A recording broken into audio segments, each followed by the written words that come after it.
आज हम लेकर आए हैं पार्ट 2 जो मेवात से जुड़े रहस्य के बारे में जो अंग्रेजों ने कानून थोपे। चलो चलते वीडियो की तरफ। वीडियो अच्छा लगे तो सब्सक्राइब जरूर करें। तो फिर हम देखते हैं हसन खां मेवाती ने जब जहीरुद्दीन मोहम्मद बाबर 1526 ईस्वी में यहाँ पर आए तो उनके खिलाफ जंग लड़ी और और उसमें हार हो गई। कोई बात नहीं, लेकिन मेवात फिर उसी फेज में आ गया अपने, और जो उसके ऊपर टैग लग चुका था लुटेरों का, गद्दारों का, उग्रवादी, ये सारे टैग उसके साथ साथ भी चल रहे थे। ऐसे ही करके अंग्रेज आए देश में और अंग्रेजों के खिलाफ एक क्रांति हुई 1857 में, और उस क्रांति में मेवातियों ने भाग लिया। और भाग कैसे लिया कि जब अंग्रेजों ने दिल्ली के ऊपर कंट्रोल कर लिया तो जो दिल्ली में जो रसद आती थी अंग्रेजों के लिए, देखो उनके लिए रसद आती थी क्योंकि उनके जो हेड क्वार्टर थे वो एक तो बंगाल में थे और एक थे मुंबई में। तो बंगाल से जो रसद आती थी वहाँ उसके रास्ते में तो हम पढ़ते नहीं थे, लेकिन जो मुंबई से जो रसद आती थी उसमें हम बीच में आते हैं क्योंकि वो राजस्थान से होती हुई आती थी। और जब हम बीच में आते थे तो हम उनकी रसद वगैरह को डैमेज कर देते या छीन लेते थे।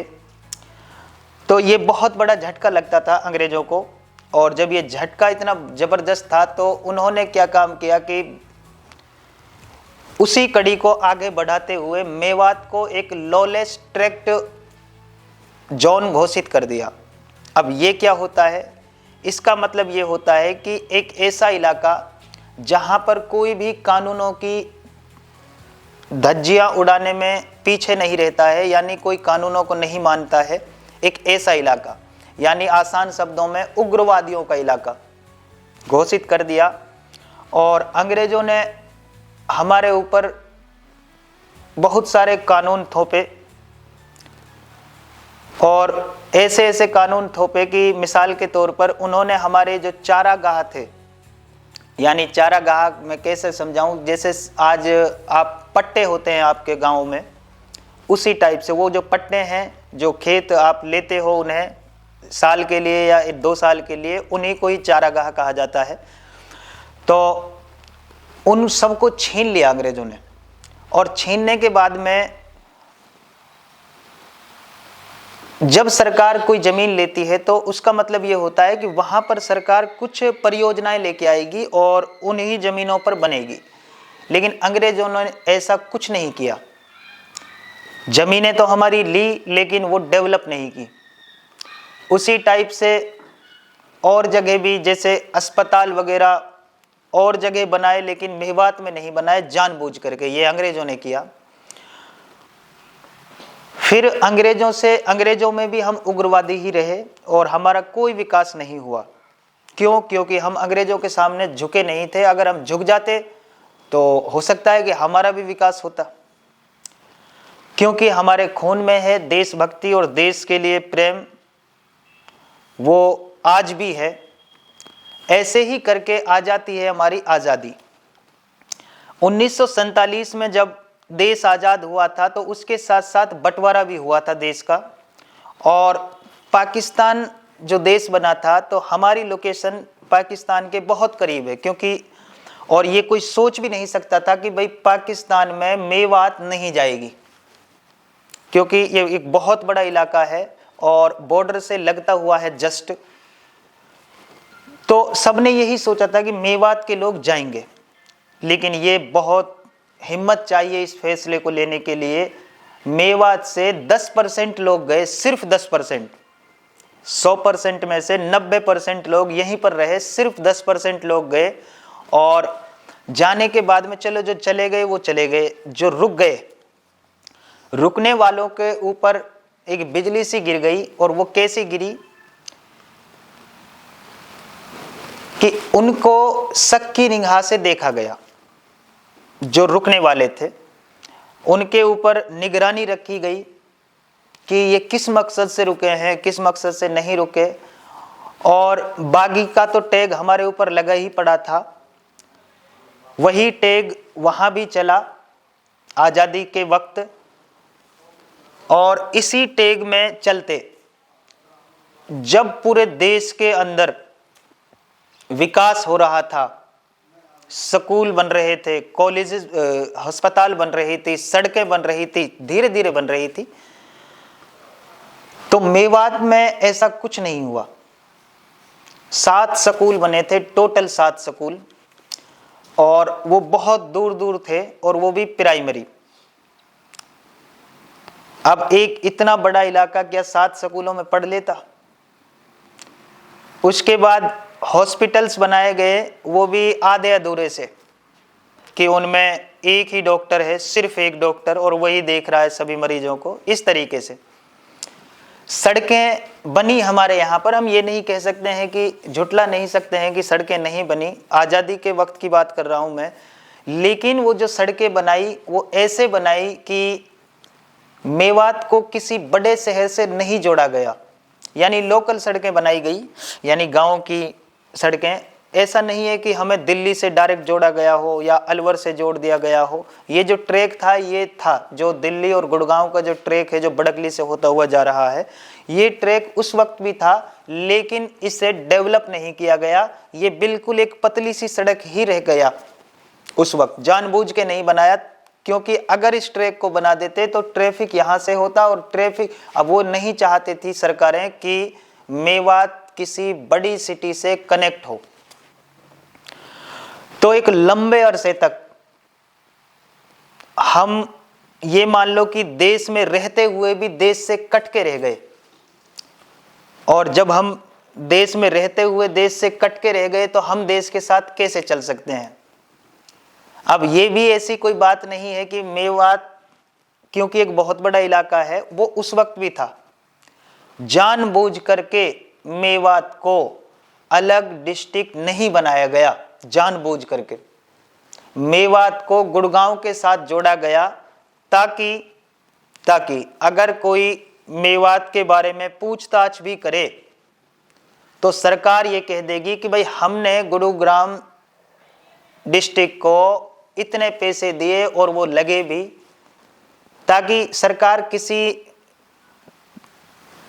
परेशानी का सामना ना पड़े उसे, और ना ही उसके लिए जवाब देना मुश्किल रहे। इसीलिए उन्होंने मेवात को गुरुग्राम के साथ जोड़ा और उसे जोड़ करके ही रखा। जब उन्हें लगा कि भाई हाँ, मेवात अब पूरी तरीके से हमने बिल्कुल बैक फुट पे लेके आ गए हैं, तब जाकर के मेवात को एक अलग डिस्ट्रिक्ट बनाया गया। और उसे बनाने के बाद में आज भी आप देखते हैं, इस देश की सबसे बड़ी लोकसभा की जो सीट है वो हमारी सीट है, जनसंख्या की दृष्टि से। क्यों नहीं बनाती सरकार इस लोकसभा की सीट को अलग मेवात की? क्योंकि अगर मेवात की अलग सीट बन गई तो लोकसभा में मेवात का एक मेंबर हर वक्त रहेगा, और ये सरकार कभी भी नहीं चाहती कि जिस इलाके को हमने इतना बैकफुट करने में इतने 7 साल वेस्ट किए, वो कभी नहीं चाहेगी कि उसका कोई भी मंत्री लोकसभा में बैठ करके मेवात के विकास के लिए सवाल उठा सके। आज भी वही हो रहा है, क्योंकि ये पॉलिसी आज भी नहीं रुकी है, क्योंकि सरकार का एक सिंपल फंडा है कि मेवात एक उग्रवादी इलाका है और मेवात एक बागी इलाका है, इससे पूछो मत, सिर्फ इसके ऊपर कंट्रोल करो। तो हमारे ऊपर सिर्फ कंट्रोल किया जा रहा है देश के द्वारा, हमारा विकास नहीं किया जा रहा है। और आप देखते हैं आज भी मेवात के अंदर कंपनीज नहीं आती हैं, यूनिवर्सिटीज नहीं आती हैं, और एक्सप्रेस वगैरह बनते हैं। अब ये एक्सप्रेस वे निकला है, यहाँ से मुंबई जा रहा है दिल्ली से, तो इसमें मेवात का कोई रोल नहीं है, क्योंकि एक्सप्रेसवे से कोई इलाका डेवलप नहीं होता है, डेवलप होता है हाईवे से, और वो भी नेशनल हाईवे। तो क्योंकि एक्सप्रेसवे नहीं जोड़ता, वो तो बड़ी बड़ी सिटीज को जोड़ता है, वो छोटे इलाके को नहीं जोड़ता है। और जो नेशनल हाईवे होते हैं वो हमारी मेवात में लाती नहीं है सरकार। क्या किसी ने ये नहीं सोचा कि जो दिल्ली से अलवर की तरफ जो ये रास्ता जा रहा है ये 4 लाइन का हुआ पड़ा है, सरकारें क्यों नहीं बनाती इसे? आज का पास नहीं हुआ है, सोना तक तो बना दिया, लेकिन सोना से इधर मेवात स्टार्ट होती है, और सोने से जब इधर मेवात स्टार्ट होती है तो आप देखते हो कि आपको एक अलग ही रूप दिखाई देता है। यानी सोना से जब आगे चलोगे आप तो देश का एक अलग लुक आएगा आपको, और जब सोने से इधर की तरफ आओगे आप अलवर की तरफ तो देश का एक अलग लुक आएगा आपको। ये सिर्फ और सिर्फ जानबूझ करके मेवात को पिछड़ा हुआ बनाया गया, और आज भी बनाया जा रहा है। मीट फैक्ट्री इसका एक इसी परियोजना का एक एग्जाम्पल है जो प्रेजेंट में चल रहा है। हमारी मेवात में मीट फैक्ट्रीज आ रही हैं, और लोग धड़ल्ले से अपनी ज़मीनें भी दे रहे हैं जिनके पास ज़मीनें हैं। ध्यान रहे, इतिहास में पहले भी ऐसा हुआ है, आज़ादी के वक्त भी ऐसी ही ज़मीनें ली गई थी लोगों से, और जो पाकिस्तान गए थे उनकी भी ज़मीनें ली गई थी इसी टाइप से, लेकिन उनके ऊपर डेवलपमेंट नहीं हुआ। देश के और जो इलाकों से जो ज़मीनें ली गई तो उनके ऊपर सरकार ने कुछ न कुछ परियोजनाएं बनाई, लेकिन मेवात की ज़मीन आज भी बंजर है जो उस वक्त के लोगों से ली गई थी। ऐसा क्यों? क्योंकि सरकार चाहती ही नहीं कि मेवात के अंदर इन्वेस्ट हो, क्योंकि अगर इन्वेस्ट किया तो उसका बेनिफिट मिलेगा, और बेनिफिट मिलेगा किसको? मेवात को। और सरकार चाहती ही नहीं है कि मेवात डेवलप करे। अब मैं ये नहीं कह रहा हूँ कि जो प्रेजेंट में सरकार है ये इसकी पॉलिसी है, नहीं, ये शुरू से पॉलिसी चलती आ रही है। मैंने इसीलिए आपको बताया कि ये सल्तनतों को, जो सल्तनतें थी मध्यकाल में, वहीं से ही ये प्रोसेस चला आ रहा है। और क्योंकि मेवात के जो लोग हैं वो सिस्टम में नहीं हैं। सिस्टम का मतलब ये है कि हमारे मेवात के जो बच्चे हैं वो ग्रुप डी की नौकरियों से ही खुश हो जाते हैं, और ग्रुप डी की नौकरियों का मतलब ये है कि आप सिस्टम से बाहर हैं, अब भी आप सिस्टम में नहीं हैं। सिस्टम का मतलब होता है कि जब आप ग्रुप ए या ग्रुप बी की जॉब्स के अंदर जाते हो तो वहां तक कोई सोचता ही नहीं है। तो मेवात के जनता को सिस्टम में जाना पड़ेगा अगर बदलाव चाहिए, और सिस्टम के में जाने के लिए आपके पास होनी चाहिए एजुकेशन प्लस में सही डायरेक्शन और उसके साथ में अच्छा एनवायरनमेंट। तीनों चीज़ें मैटर करती हैं। अगर आपके पास एजुकेशन है और एनवायरनमेंट बेकार है तो भी आपके बच्चे ग्रोथ नहीं कर पाएंगे, और अगर आपके पास एजुकेशन भी है, एनवायरनमेंट भी है और आप सिस्टम में नहीं हैं तो भी ग्रोथ नहीं कर पाएंगे। तीनों चीज़ें एक साथ होनी चाहिए, और जिस इलाके के लोग सिस्टम के अंदर होते हैं वो इलाका तरक्की करता है, क्योंकि वहाँ के लोग सवाल उठाते हैं अगर सिस्टम में रहेंगे तो। आजकल हम देखते हैं कि हमारे जो बच्चे हैं, हमारे जो युवा हैं, किसी की कोई रैली हो, रैली में धड़ल्ले से जाएंगे, लाखों की संख्या में लोग रैलियों में जाते हैं, और जबकि जब हम दूसरे इलाकों की या दूसरे जिलों की जो रैलियां देखते हैं तो हम अक्सर देखते हैं कि वो लोगों को किराए पर लेके आते हैं। अब हमारे लोग इसमें फूलते हैं कि भाई किराए की भीड़ नहीं है, ये अपनी भीड़ है। ये इस मेवात का सबसे, मैं ये कह लूँ कि कमज़ोर पहलू है। इसका मतलब ये है कि आप मेवात में सबसे ज़्यादा बेरोजगार लोग घूमते हैं और उनके पास कोई काम धंधा नहीं होता है तो वो रैलियों में चले जाते हैं, जबकि और इलाकों के लोगों के पास काम धंधा होता है, वो क्यों छोड़ के जाएं, इसीलिए वो पैसा लेते हैं। तो ये कोई घमंड की बात नहीं है कि आप रैलियों में बढ़ चढ़ के जाते हो, ये तो एक अफसोस की बात है,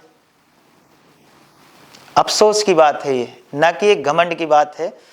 और इसी वजह से हमें चाहिए कि हम अपने बच्चों को खूब से खूब पढ़ाएं, और अगर हमारे आस पड़ोस में कोई किसी का बच्चा कोई गलत काम कर रहा है या गलत एक्टिविटीज़ में है तो आप उसे उसके माँ बापों को समझाएं, क्योंकि ये सारी बातें मैंने इसलिए बताई कि सरकार नहीं चाहती कि हम गिरोह करें, सरकार नहीं चाहती कि हमारे बच्चे पढ़ें, सरकार चाहती है कि हम सिर्फ एक कुएं के मेंढक बने रहें और ग्रुप डी की नौकरियों से ही खुश रहें और नेताओं के पीछे भागते रहें। बस ये सरकार चाहती है कि हम सिर्फ ऐसा ही करते रहें और आपस में झगड़ते रहें। ये हमने खुद ने देखना है कि इतिहास ने हमारे साथ क्या किया और इतिहास में हमारे साथ क्या क्या हुआ, तो उस चीज़ को हम दोहराएं ना और हम बदलाव करें, क्योंकि इतिहास पढ़ा या पढ़ाया सिर्फ इसीलिए जाता है ताकि कोई अगर गलतियां इतिहास में हुई हैं वो गलतियां फ्यूचर में ना हो। तो मेरी आपसे हाथ जोड़ करके विनती है कि आप अपने बच्चों को पढ़ाएं और इतना पढ़ाएं जितनी आपकी कैपेसिटी हो, और उन्हें कोशिश करें कि सिस्टम में भेजने की। सिस्टम में भेजने का मतलब ये होता है कि आपके बच्चे ग्रुप ए या ग्रुप बी की नौकरियां लें। ग्रुप डी में अगर आपके बच्चे जा रहे हैं तो वो सिस्टम नहीं होता है, वो तो एक वर्कमैन होते हैं, और वर्कमैन सवाल नहीं उठाते, सवाल उठाते हैं जो ऑफिसर्स होते हैं। तो इस वजह से अपने बच्चों को यूपीएससी के लिए ज़्यादा से ज़्यादा भेजें, क्योंकि जिस तरीके से आप अपने बच्चों को आईआईटी या नीट के लिए भेज रहे हैं, उसी ताकत के साथ, उसी एनर्जी के साथ आप अपने बच्चों को यूपीएससी के लिए भी भेजें, क्योंकि यूपीएससी में फ़ायदा ये होता है कि अगर आप यूपीएससी में नहीं तो आप पीसीएस में आ जाते हैं, सीजीएल में आ जाते हैं। ये सारी की सारी आपकी जो नौकरियां हैं जो इन टेस्टों से निकलती हैं वो सारी की सारी ग्रुप ए, ग्रुप बी और ग्रुप सी की होती हैं। और ग्रुप ए, ग्रुप बी और ग्रुप सी का मतलब होता है सिस्टम। तो अपने बच्चों को सिस्टम में भेजिए ताकि एक नई पीढ़ी का एक बहुत बड़ा हिस्सा सिस्टम में रहे, और जब वो सिस्टम में रहेगा तो वो कंपेयर भी करेंगे और इलाकों से अपने इलाके को, और इंशाअल्लाह ताला वो डेवलप भी करेंगे अपने इलाके को। और राजनीतिक लीडर कभी भी भला नहीं करेंगे, क्योंकि अगर राजनीतिक लीडर अगर भला करते तो जब से देश बना है और जब से हमारा हरियाणा बना है तब से हमारे यहाँ का कोई ना कोई एमएलए हर वक्त होता है विधानसभा में। अगर ग्रोथ होनी होती तो अब तक हो जाती। 1966 में हमारा जो हरियाणा राज्य बना और 1966 से ही हमारे एमएलए होते हैं विधानसभा में, हमारे अपने एमएलए जो हमारे एरिया के होते हैं। तो अगर वो विकास कर दे तो अब तक कर देते, वो नहीं करेंगे और वो आगे भी नहीं करेंगे और प्रेजेंट में भी नहीं कर रहे हैं। ये तो सिर्फ बेवकूफ़ बनाने वाली बातें होती हैं कि इन लीडर से अभी तक यहाँ पर एक मेडिकल यूनिवर्सिटी नहीं आई, कैसी भी यूनिवर्सिटी नहीं आई मेवात के अंदर। क्या आपको नहीं लगता कि क्या ये इतनी बड़ी बात है कि एक यूनिवर्सिटी, सिर्फ एक यूनिवर्सिटी लेके आना मेवात के अंदर, क्या इतनी बड़ी बात है कि जो इतने सालों में नहीं हो सकता? 40 से 50 साल हो गए हैं और भी 60 साल के करीब होने को आ रहे हैं कि हमारे एमएलए लगातार रहते हैं विधानसभा में और आज तक एक यूनिवर्सिटी नहीं लेके आए 60 साल में। तो आप अंदाजा लगाओ कि मेवात को डेवलप करने में इनको कितने साल चाहिए। लगभग 1000 या 2000 साल चाहिए इस हिसाब से। तो ये तो एक बहुत लंबा प्रोसेस हो गया। तो बेहतर ये है कि आप खुद अपने आप को बदलने की कोशिश करो और शुरुआत करो अपने घर से। और शुरुआत का मतलब ये है कि आप अपने बच्चों को पढ़ाओ, इतना पढ़ाओ कि बेहिसाब, और कोशिश करो कि मेवात को मेरा बच्चा ही बदलेगा। अगर हर माँ बाप ये सोच के चले तो वो अपने बच्चों को बनाएगा। और हर किसी के पास कम से कम एक बच्चा तो ऐसा होता है जो ब्रिलियंट होता है। अब वो तो माँ बाप की नज़रों के ऊपर डिपेंड करता है कि वो अपने ब्रिलियंट बच्चे को पहचान पाए या ना पहचान पाए। हर माँ बाप के पास अल्लाह ताला एक ब्रिलियंट बच्चा तो कम से कम देता है। और जो माँ बाप उन ब्रिलियंट बच्चों को पहचान जाते हैं वो पढ़ाते भी हैं, जो नहीं पहचानते हैं वो दूसरे कामों में लग जाते हैं, लेकिन काम वो तब भी वहां पर करेंगे। थैंक यू वेरी मच, धन्यवाद। आज आपने देखा सिस्टम क्या होता है और हमरे मेवात को पिछड़ा इलाका क्या मानते हैं और मेवात में विकास का मुख्य कारण क्या है। ऐसी वीडियो देखने के लिए हमारे चैनल को लाइक शेयर सब्सक्राइब करना ना भूले। धन्यवाद।